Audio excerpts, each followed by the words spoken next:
Bonjour, today I'm going to talk to you about 3 different types of language in the French language, and I'm going to give you some equivalent of different words that you could use depending on the language that you choose to use. Bonjour tout le monde, aujourd'hui je vais vous parler de 3 niveaux de langue, donc des niveaux dans le sens le choix de langue qu'on va utiliser, et je vais vous donner des mots qui vont dans ces catégories. Hi, this is Rachel DeMeo from Belterre Academy. Bonjour, c'est Rachel DeMeo de Belterre Academy.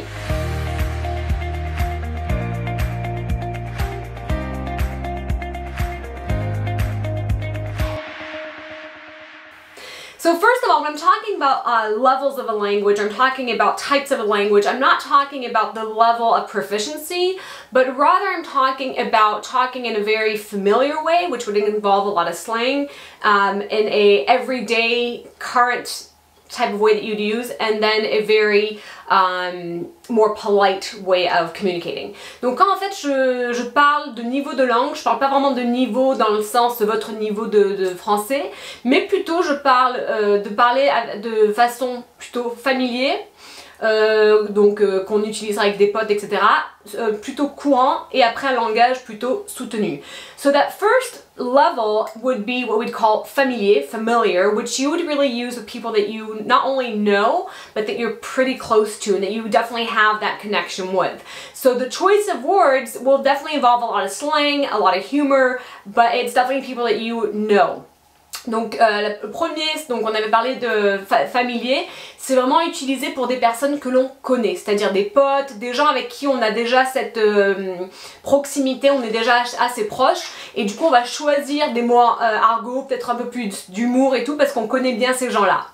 Second of all, what you call langage courant, okay, the current language, so to speak, the language of everyday use, is exactly that. It's something that you could use for anybody at any given point in time. So it's just the language, the word in its raw form, so to speak. Donc deuxièmement, on a en fait le langage courant, et en fait c'est exactement ça, c'est un langage qu'on utilise couramment, donc on l'utilise tous les jours, un peu avec tout le monde.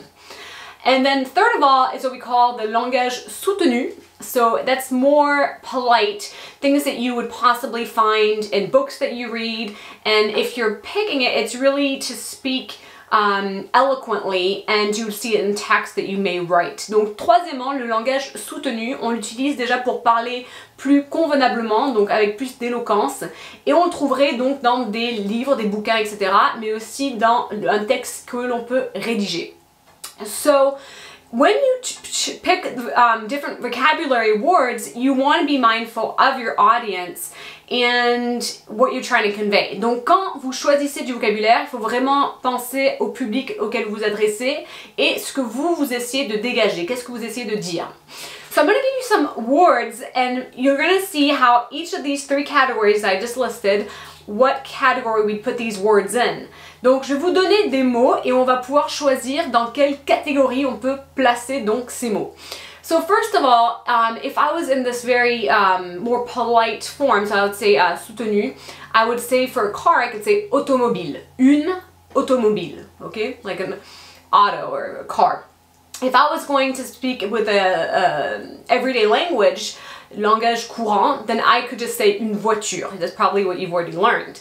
Donc après en langage courant, je pourrais dire une voiture. And then third of all, if I was going to be more familiar, then I would just say une bagnole. Okay, on peut aussi dire une caisse, il y a plein d'autres mots.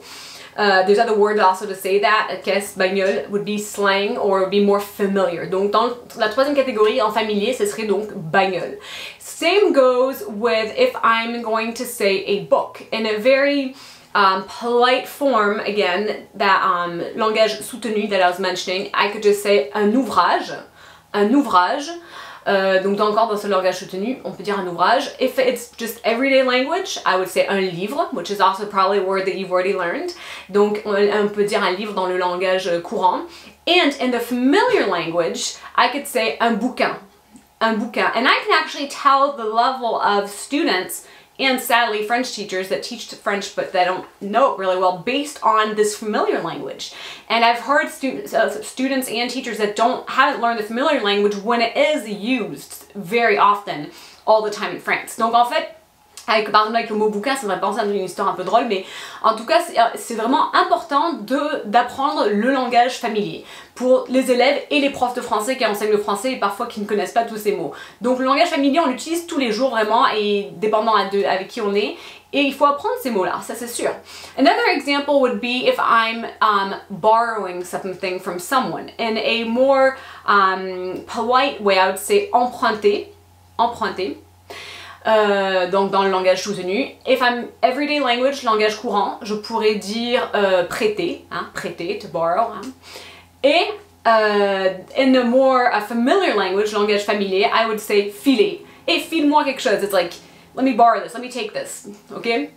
Another example is if I'm using the word clothing, I'm talking about clothing in a more polite form, I could say des habits. Des habits, c'est soutenu courant, on va dire, un peu dans les deux catégories. Ou les vêtements, les habits ou les vêtements. But if I'm speaking a more familiar language, langage familier, I would actually say des fringues, des fringues. And I'll give you a last example. The last example I'm going to give you is if I was going to say I'm crying, a person's crying, and I may be reading this in a book, in a novel, I would say sangloter, sangloter. Whereas if I'm using everyday language, langage courant, I would just say pleurer, pleurer, okay?